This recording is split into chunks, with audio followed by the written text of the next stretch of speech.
क्या आपके भी नेटफ्लिक्स पे मनी हाइस्ट देख के होश उड़ गए थे? अगर मैं कहूँ कि उससे कहीं ज़्यादा हैरत अंगेज बैंक रॉबरी को हकीकत में फ्रांस में अंजाम दिया गया था, तो क्या आप यकीन करेंगे? आइए आज अनसुनी टॉकीज में इसी किस्से से आपको रूबरू करवाते हैं। 19 जुलाई 1976 फ्रांस का नीस शहर। यहाँ रोजाना की तरह सुबह के समय सोसाइटी जनरल बैंक में कर्मचारी पहुंचना शुरू हो गए थे। यह बैंक उस समय दुनिया का सबसे सुरक्षित बैंक माना जाता था, क्योंकि यहाँ सुरक्षा के लिए सबसे मजबूत सिक्योरिटी वॉल्ट था। यही कारण था कि यहाँ चोरी होना लगभग नामुमकिन था। रोज यहाँ बैंक के वॉल्ट को अनलॉक करके पहले दरवाजा खोला जाता, फिर उसके बाद कर्मचारी बैंक के अंदर जाते। उस दिन भी कर्मचारी बैंक के वॉल्ट को खोलने की कोशिश करने लगे, लेकिन वो नहीं खुला। बता दें, इस वॉल्ट का वजन करीब 20 टन था। पहले भी कई बार इस दरवाजे को खोलने में दिक्कत आ चुकी थी। दरअसल इसके अंदर का लॉक अक्सर जाम हो जाता था, जिसे वॉल्ट बनाने वाली कंपनी की मदद से खुलवा लिया जाता था। उस दिन भी बैंक कर्मचारी को लगा कि शायद इसका लॉक अंदर से जाम हो गया है। एक बार फिर उन्होंने वॉल्ट बनाने वाली कंपनी को इसकी सूचना दी। आधे ही घंटे में कंपनी के एक्सपर्ट्स बैंक पहुंच गए। उन्होंने इस दरवाजे को खोलने की कोशिश की, लेकिन हैरानी की बात यह थी कि इस बार उनसे भी यह दरवाजा नहीं खुला। उधर बैंक के बाहर ग्राहकों की भी भीड़ लग गई थी।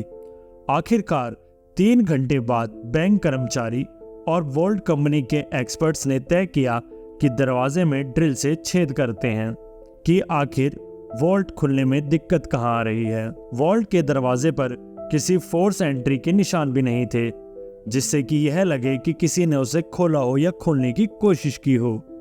हैवी ड्यूटी ड्रिल से जब छेद करके दरवाजे के अंदर देखा गया तो सभी के होश उड़ गए। दरअसल वॉल्ट के दरवाजे को किसी ने वेल्ड करके अंदर से बंद कर दिया था। यह मंजर देखकर बैंक कर्मचारियों का हैरान होना लाजमी था, क्योंकि अंदर जाने का बस एक ही रास्ता था। ना ही इसके अंदर कोई रोशनदान था और ना ही कोई खिड़की। वॉल्ट को अनलॉक करके ही दरवाजा खुल सकता था, तो आखिर इसे अंदर से किसने वेल्ड करके बंद कर दिया, यह सवाल सबके मन में था। फिर तय किया गया कि दीवार में बड़ा छेद करके अंदर जाया जाए, लेकिन यह दीवारें भी काफी मजबूत थीं। इन दीवारों में छेद कर पाना काफी मुश्किल भरा था। इसमें लोहा भी लगा हुआ था। खैर, कई घंटों की मेहनत के बाद इसमें इतना बड़ा छेद हो पाया कि एक इंसान अब आसानी से अंदर जा सकता था। जब अंदर का मंजर देखा गया तो सभी के होश ही उड़ गए। बैंक में चोरी हो चुकी थी। कुछ लोगर्स टूटे तो कुछ खुले पड़े थे। वहीं दीवार पर स्प्रे से फ्रेंच भाषा में लिखा था।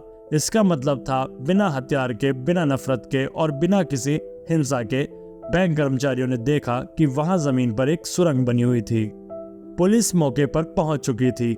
रॉबर बैंक में मौजूद पैसा और सोना लेकर फरार हो गए थे। जो सुरंग उन्होंने बनाई थी वो शहर के सबसे बड़े अंडरग्राउंड सीवरेज लाइन में जाकर निकली। पुलिस को मौके से काफी सामान मिला, जिसे लुटेरों ने लूट के लिए इस्तेमाल किया था। इसमें 27 गैस सिलेंडर भी थे, जिसकी मदद से रॉबरों ने वेल्डिंग टॉर्च जलाई थी। ना सिर्फ इतना, उन्होंने सीवरेज लाइन में ताज़ा हवा के लिए वेंटिलेशन उपकरणों का भी इस्तेमाल किया था। न्यूज़पेपर के मुताबिक ये लूट $20 मिलियन से भी ज्यादा की थी, जिसकी आज के जमाने में कीमत $110 मिलियन यानी 900 करोड़ भारतीय रुपयों के बराबर है। यह उस दौर की सबसे बड़ी बैंक लूट थी। फ्रांस के बैंक में हुई लूट की चर्चा पूरी दुनिया में थी, पर पुलिस के हाथ कुछ नहीं लग रहा था। 3 महीनों के बाद यानी अक्टूबर 1976 में पुलिस को एक बहुत बड़ी लीड मिली। रॉबर के ग्रुप का एक मेंबर अपनी ही गर्लफ्रेंड की टिप पर पकड़ा गया। उससे पूछताछ में पता चला कि यह गिरोह बस छोटी मोटी चोरियां ही करता था, लेकिन जब उससे सख्ती से पूछताछ की गई तो उसने पूरे गैंग के बारे में बता दिया और गैंग के बाकी मेंबर्स को भी पकड़ लिया गया। पहले तो पुलिस को यह बात हजम नहीं हो रही थी कि यह गिरोह इतनी बड़ी बैंक लूट भी कर सकता है, लेकिन बाद में पता चला कि इसका मास्टरमाइंड तो कोई फोटोग्राफर अल्बर्ट स्पाजियारी था। पुलिस ने जब इसे अरेस्ट किया तो उसने बिना किसी झिझक के यह कबूल कर लिया कि बैंक रॉबरी का मास्टरमाइंड वही है। एल्बर्ट ने बताया कि उसने पहले इस बैंक में लॉकर लिया था, फिर बहाने से वहां जाकर सारी चीजों की फोटो खींच लिया करता था। उसने अपने ही लॉकर में एक अलार्म क्लॉक रखा, जिसका अलार्म रात के समय पर सेट कर दिया। जब अलार्म बजने से भी कोई अलर्ट नहीं हुआ और ना कोई सिक्योरिटी अलार्म बजा तो उसे कंफर्म हो गया कि वोल्ट में कोई सिक्योरिटी सिस्टम नहीं है। फिर वह इंजीनियर के भेष में सिटी गवर्नमेंट के ऑफिस गया और वहां से शहर का नक्शा निकलवाया। इस मैप में सीवरेज लाइन कहां और कितनी दूर है इसका अंदाजा लगाया। फिर उसने कैलकुलेशन की तो पाया कि अगर वह सीवरेज लाइन में 26 फीट का टनल बनाए तो वह सीधा बैंक के अंदर निकल सकता है। इस काम में बहुत ही बड़ा जोखिम था, इसलिए एल्बर्ट ने शहर के गैंगस्टर से कांटेक्ट किया और उसे अपना प्लान बताया। उस गैंगस्टर ने अपने आदमियों को इस काम पर लगा दिया। टनल को खोदने के लिए 2 महीनों का वक्त लग गया, क्योंकि यह काम बिना किसी मशीन के किया जा रहा था और इस काम को रात के समय ही किया जा सकता था। फिर 18 जुलाई 1976 की रात को वो वॉल्ट में फाइनली दाखिल हो गए। अगले 27 घंटे तक उन्होंने बड़े ही आराम से लूट की। वहां उन्होंने लंच भी किया और डिनर भी किया, फिर लूटपाट करके उसी टनल से फरार हो गए। फ्रांस की कोर्ट में एल्बर्ट को इस रॉबरी के लिए उम्र कैद की सजा सुनाई गई और जब एल्बर्ट से पूछा गया कि लूटी हुई रकम और सोना कहाँ रखा है तो एल्बर्ट ने कहा वो इसके बारे में सिर्फ जज को ही बताएगा। उसने कुछ कोड वर्ड कागज में लिखकर जज को दे दिया। जज जब उसे कमरे में लेकर गए और कोड के बारे में पूछने लगे, एल्बर्ट ने मौका पाते ही कमरे की खिड़की से छलांग लगा दी।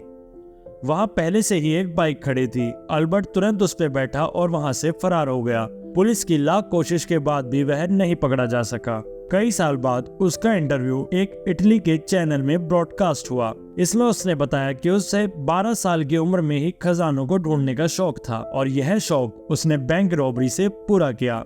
इसके बाद एल्बर्ट कहाँ गया किसी को पता नहीं लगा। बताया जाता है कि 8 जून 1989 में एल्बर्ट की मौत हो गई। एल्बर्ट की मां का कहना था कि उसकी डेड बॉडी को कोई घर के बाहर रख गया था।